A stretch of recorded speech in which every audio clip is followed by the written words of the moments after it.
$18,234, yeah, 34. The gate was 2.18 million. The fight of the night was Algio and Brown. Performance of the night goes to Jillian, Royval, and Barboza. They all won $50,000. Congratulations. Oh, shit, he's in here. Congrats. Yeah, 50 G's, buddy. It's lucky you gave him the bonus, otherwise he'd have been really bummed. What's that? It's lucky you gave him the bonus, otherwise... Yeah, he was here, right, exactly. Another fight, another great Max Holloway performance. I'm curious, what did you think of his going out there? Yeah, I thought he looked good. He kept the pace and kept the distance, controlled the tempo of the fight. I think that Allen looked incredible. I mean, if you think about it, it's his first big night ever in a main event. Whole crowd's against him, and he came on too late. I mean, if he'd have fought in the fifth round, the way he fought in the fifth round, in the third round on, he would have had a better chance of winning the fight.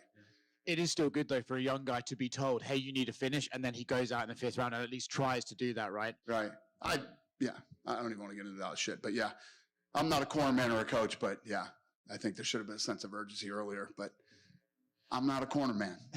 So what do we do with Max now, right? Obviously, he's had the streak with Alex, and that's always a tough position to be in, to be a contender who's better than everyone else, but not as good as the champion, or you haven't beaten the champion. So what do you do with Max? Do you try and say, hey, look, we're going to find fun fights for you, or you're going to fight all the contenders? What do you do? I don't know. You know, he won tonight, and we'll see where he goes here. And like I say, he beat a young, super talented guy that, you know, could have fought a different fight had he stepped it up a little sooner.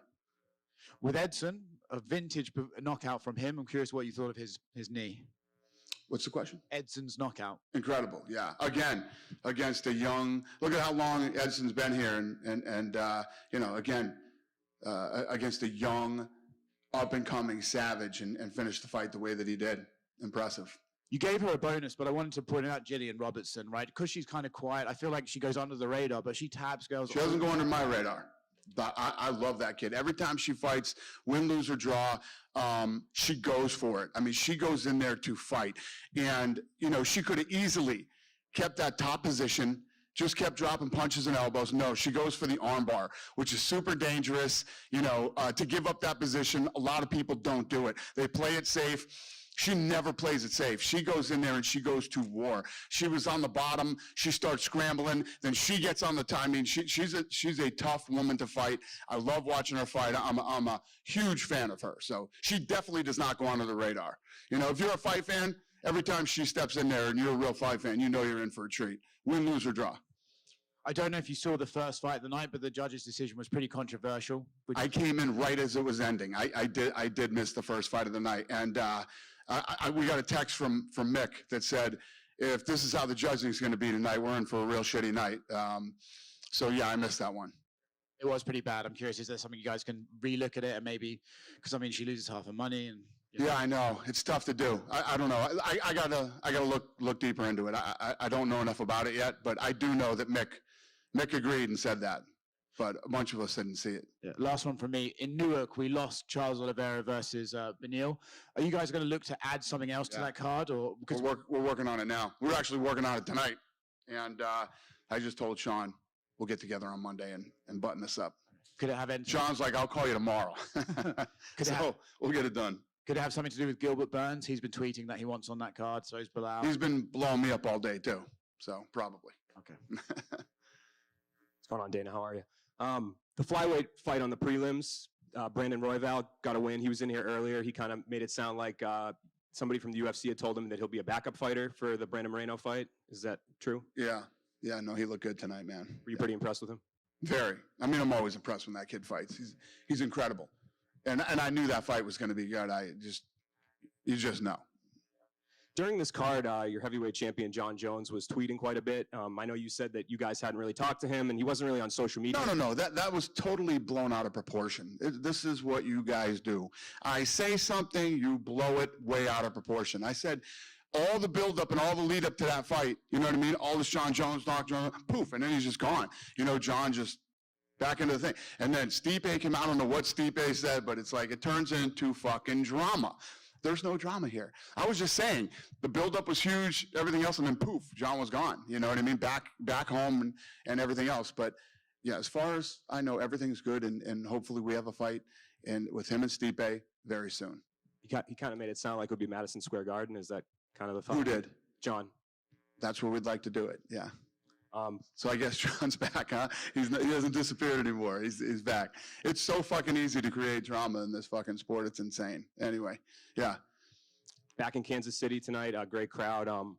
This summer, I know you've mentioned Jacksonville is somewhere you're looking to go. I think you commented on Instagram about Boston as a potential city. Both. Yep. I guess, are there any other cities you guys are looking to hit this summer? Yeah. I mean, we're going back to Canada. We're gonna hit Boston again. This last fight in Jacksonville is a thank you to the mayor down there who did a lot of good things for us during COVID. What else are we doing? What else, Lene? That's it. Oh, Lene doesn't want to tell you guys shit. I love it. Yeah, that's it. Apparently, that's what the boss says. Last one from me. Nate Diaz came out the other day and he said after his boxing match that's upcoming, he would like to have a conversation with the UFC again. Do you foresee a time that you guys could work something out and that there is any sort of future for Nate in the UFC? We love Nate. I don't know. We'll see. Yeah. Thanks, Dana. All right. Dana. Yep. Just behind Oscar there. Going back to the topic of Arnold, and I know you were talking about the urgency maybe needing to come a little bit earlier in that fight. That aspect of the fight aside, how did you rate his performance? He looked how awesome. he coped with being on the big stage? Yeah, listen, young guy, up and coming, gets ranked in the top 5, and then has he's the main event in a place where the entire crowd is cheering against him. It's a lot of pressure for a guy. I thought he handled it well. He's obviously talented enough. He went 5 rounds with Max Holloway, one of the best ever. I just think he poured it on a little too late. Yeah. But I'm not his corner man. There are some parallels with him and Leon Edwards in that neither of them are big outgoing personalities who really push themselves on social media, but they're very dedicated and they've built these long win streaks in the UFC. Where do you think Arnold's direction should be from now? Obviously, he's hit that ceiling with Max right now. Where do you sort of see him in the featherweight landscape right now? Yeah, I don't care about the guys who necessarily get out there on social media or talk or do anything else. It's all about, in this business, it's all about how you fight. Are you good enough? And let me tell you how hard it is to break into the top 5, especially in that weight class. And he has, and he's a talented guy. And I think that, there are a lot of mistakes made tonight in the corner. And obviously he's got that experience under his belt now, and they got to go back and figure out what went wrong and what was broken and fix it and come back. He's a talented kid. And just to quickly touch on the topic of Leon, I believe he said that he's not going to be fighting in July in London. He's possibly looking at Abu Dhabi. Is that still Colby, or is there other potential options on the table? Yeah, I don't know about Abu Dhabi, but we'll see. We don't know what's going to happen with that. That's all. We're working on all that shit right now. Cool. Cheers. Yep. Thank you. Go ahead, sir. I know you're going to, yeah.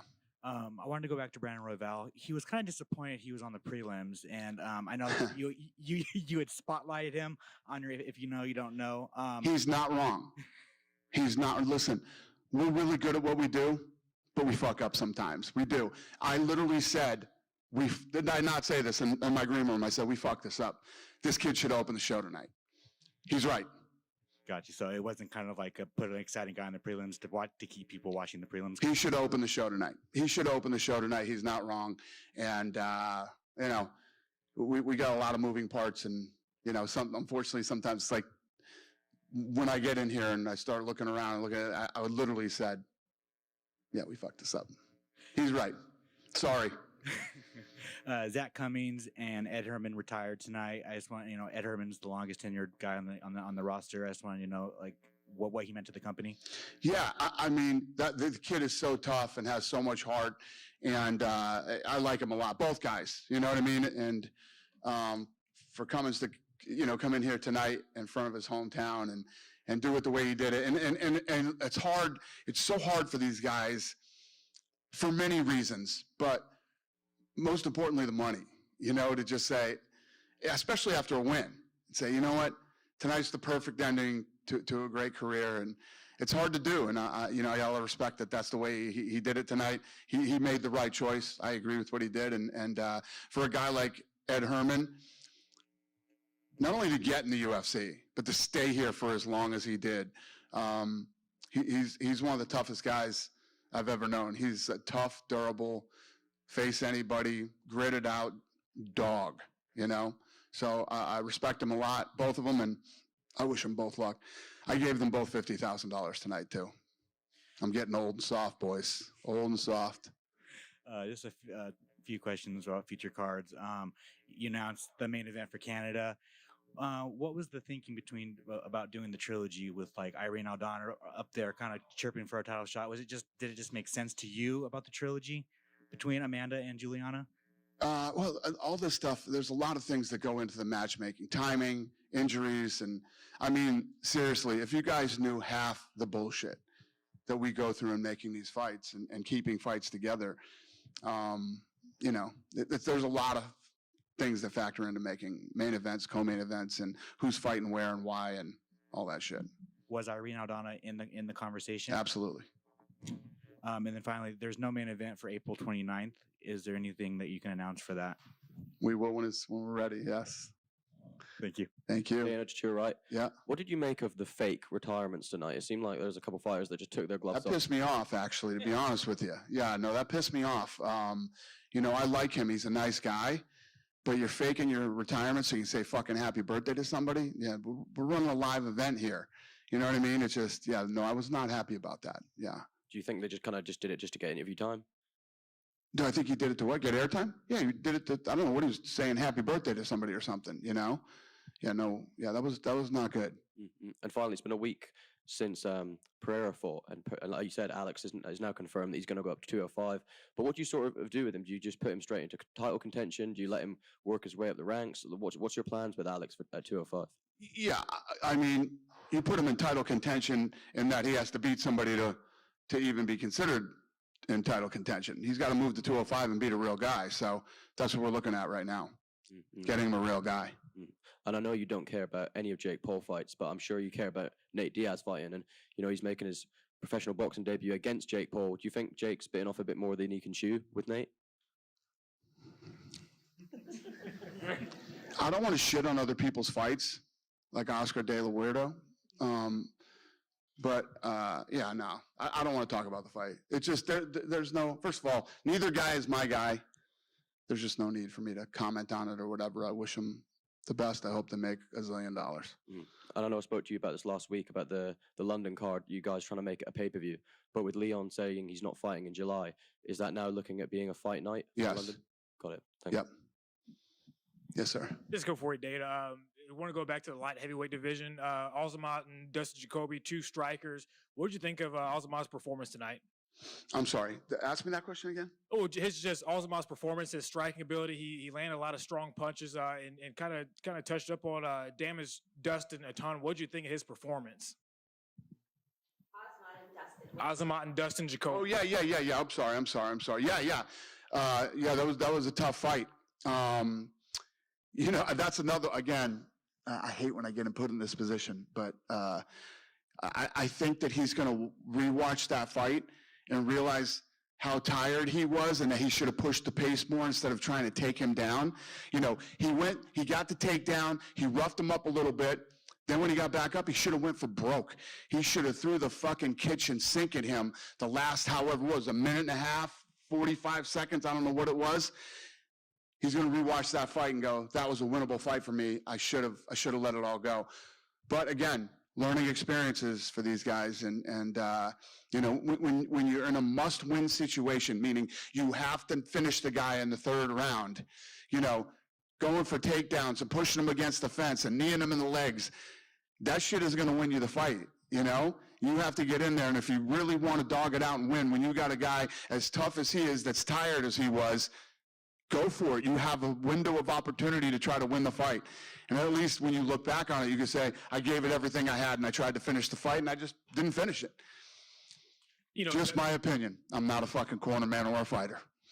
You know, and obviously Dustin didn't finish the fight in the third round, but you've seen just his kind of mentality. I'm from around his hometown back in small town Illinois, and just the adversity he's been through. And he's been cut from the UFC, got on the Dana White Contender Series, and comes back and fight. Just the kid's attitude in the third round didn't surprise you, really, did it? No, there's no doubt that the guy is a tough, durable, talented kid. It just comes down to that last minute and a half, 45 seconds, that if he would have done it differently, we might be having a different conversation right now. And that's one of those things when you're a fighter, you go back with your corner and you start watching tapes, and I'm assuming you just go, fuck. I should have let it all go that last minute, and could have had a totally different outcome. Thank you. Yep. Hi, Dana. Tyler Fry, 95.7 The Vibe here in Kansas City. From a lifestyle event, Kansas City has been booming. We had a parade earlier this year for a football team. Yep. New airport, which is phenomenal. Didn't know that. Okay. Yeah, brand new KCI. Brand new. Awesome. Yeah, just opened up. Yeah. And then we have a draft in a couple weeks. Can Yes, you talk about Kansas City as a city, and will you be back? Yeah, you guys are rocking, man. Congratulations on all your success. This is a fun place to come to. Had some great barbecue today. Went to a great steakhouse last night. What's the name of the steakhouse? Still House? Huh? Stock Hill. Can I ask what barbecue you got? Loved it. What was the barbecue place? Arthur Bryant's. Yeah. Big in Ted Lasso. A line down the street. Crazy. It's a cool city, fun place. You guys are kicking ass over here.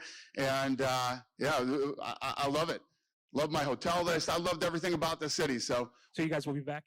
Oh, yeah. Well, I imagine if we do another fight night, we'll probably do St. Louis, you know what I mean? And then, but we'll definitely be back here. I mean, if you look at right now, after COVID and all the places that we have to hit over the next couple of years, you know, one of our first choices was here. So, yeah. Thank you. Thank you. Great city. Dana, right down the middle. Hey, buddy. So UFC 288 obviously lost Oliveira Dariush. Found that out today. Is that a fight you're looking to rebook, or does maybe Dariush just get to slide into a lightweight title shot now? If it wasn't for bad luck, Dariush would have no luck at all. But yes, we would love to do that fight again. And the other one, just for me, we talked about Pereira. He's obviously moving up to 205 now. What are your plans for Izzy? Have you thought that through, since that's... Let me tell you, I said this before, and I'll say it again. At the last press conference in Miami, this guy was already blowing Hunter and the boys up. When's my next fight? I want to fight again. I love that about Israel Adesanya. Israel Adesanya wants to fight nonstop, constantly, and he wants to fight everybody. So, yeah, we're working on that, and he'll fight again soon, maybe before the end of the summer. Do we know who that's going to be against? Not yet. No, sir. Or I would have announced it. You guys done with me? Yes, sir. 2 Mexican victories today. Is there any chance or any idea to take the UFC back to Mexico or any part of Latin America? Yes. I made it very clear that not only did we fuck up not putting Royval on the opening of the show, we fucked this whole Mexico thing up too. So we were trying to figure that out. Maybe Independence Day, I don't know. We were just... You know what I mean? This machine is a fucking beast that just keeps rolling, and we're trying to, you know, I don't know. You just wanted to hear me say I fucked up again, right? Is that what you wanted from me? And yeah, we're working on it. We really did drop the ball on that, though, and we're trying to fix it. Sorry, Dana. One last quick one. Obviously, Max has done so much for the sport. He's done so much in the UFC. Even if he isn't to get another title shot at some point in the future, before he hangs his gloves up here in the UFC, do you want to be able to give him the thing that he hasn't had yet, which is a fight back in Hawaii? Yeah, I mean, if you think back to the days with me and the Fertitta brothers, we always wanted to do an event in Hawaii. And are you kidding me? Our staff, everybody that worked for the fucking janitors will be going to that event, okay? Everybody wants to do the fight in Hawaii. We just could never get a deal done in Hawaii. I don't see it happening. No. Yeah, I don't see it happening, unfortunately. And you hear me, man. We're going to Africa. We're going to places people would never imagine, but we can't get Hawaii done. Yeah. Thanks very much. Yep. Have a great night, everybody. Thank you.